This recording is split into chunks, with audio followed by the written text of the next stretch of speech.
kandidat ideal pengganti STY. Melihat jadwal yang bakal dijalani Timnas Indonesia, skuad Garuda memiliki sejumlah event penting, seperti Piala Asia 2023, kualifikasi Piala Dunia 2026, hingga Piala Asia U23 2024. Kemungkinan beberapa agenda tersebut bakal menjadi titik evaluasi bagi Sintayong sebagai pelatih Timnas Indonesia. Apabila gagal meraih hasil optimal pada event-event tersebut, tidak menutup kemungkinan bahwa STY akan mundur atau digantikan. Lantas, siapa sajakah kandidat pengganti Sintayong jika hengkang dari Timnas Indonesia?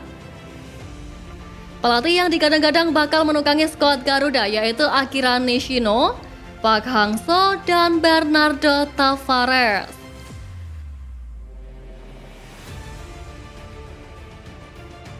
Akira Nishino merupakan ex-pelatih Timnas Jepang di Piala Dunia 2018 lalu. Beberapa waktu lalu juga namanya sempat menjadi perbincangan hangat karena disebut bakal menjadi Direktur Teknik PSSI. Sementara itu, sosok Park Hang-seo tentunya sudah tidak asing lagi bagi penggemar Timnas Indonesia. Juru taktik asal Korea Selatan itu secara mengejutkan mengumumkan perpisahannya dengan Timnas Vietnam pada awal 2023.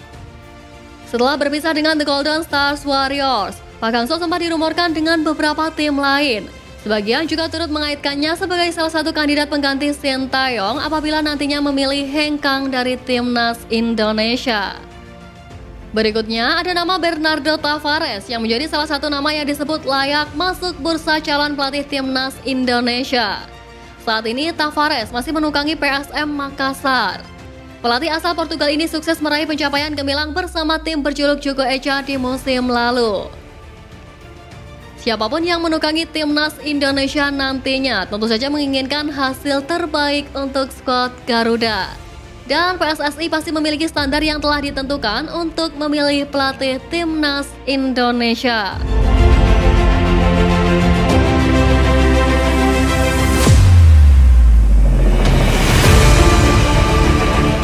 Timnas wajib kerja keras demi lolos grup Piala Asia.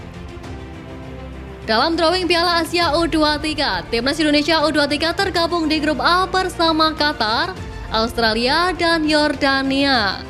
Sementara itu, pengamat sepak bola tanah air Akmal Marhali mengatakan bahwa Timnas Indonesia U23 akan melakoni sederet laga sulit, mengingat dihadapkan dengan tim-tim berpengalaman seperti tuan rumah Qatar U23, Australia U23, dan Yordania U23.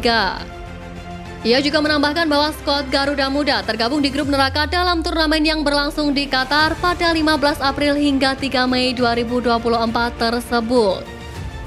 Pria yang juga menjabat koordinator Save Our Soccer mengatakan ketiga lawan Timnas Indonesia U23 adalah langganan turnamen Piala Asia U23. Sementara itu, Piala Asia U23 2024 merupakan momen debut skuad Garuda Muda di ajang 2 tahunan tersebut. Semua lawan pernah masuk 4 besar Piala Asia U23. Sementara itu, Timnas Indonesia berstatus debutan, ucapnya. Akmal Marhali mengatakan bahwa skuad Garuda Muda harus melakukan persiapan maksimal jelang tampil di Piala Asia U23 2024. Ia menilai Timnas Indonesia U23 harus mencari lawan uji coba selevel dengan kontestan grup A agar punya gambaran kekuatan lawan nantinya.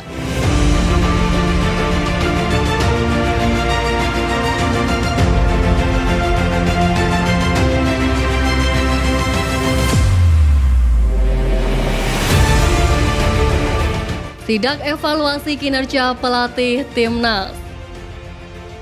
Sebagaimana diketahui, Sintayong gagal membawa Timnas Indonesia meraih kemenangan dalam 2 partai grup F putaran kedua kualifikasi Piala Dunia 2026 zona Asia. Timnas Indonesia dihabisi Timnas Irak 1-5 pada 16 November lalu dan hanya bisa bermain imbang 1-1 kontra Timnas Filipina pada Selasa 21 November lalu. Sedangkan Timnas U17 juga harus gagal lolos ke babak 16 besar Piala Dunia U17 setelah mengakhiri grup A di peringkat ketiga. Dari 3 laga babak penyisian, Timnas U17 menahan Timnas Ekuador dan Panama namun kalah 1-3 dari Timnas Maroko. Dengan hasil kurang baik ini, Ketua Umum PSSI Erick Thohir telah menggelar rapat dengan Komite Eksekutif PSSI pada Rabu 22 November kemarin. Lewat akun Instagramnya, Erick Thohir juga membicarakan persiapan Timnas Indonesia untuk menghadapi berbagai turnamen pada tahun depan.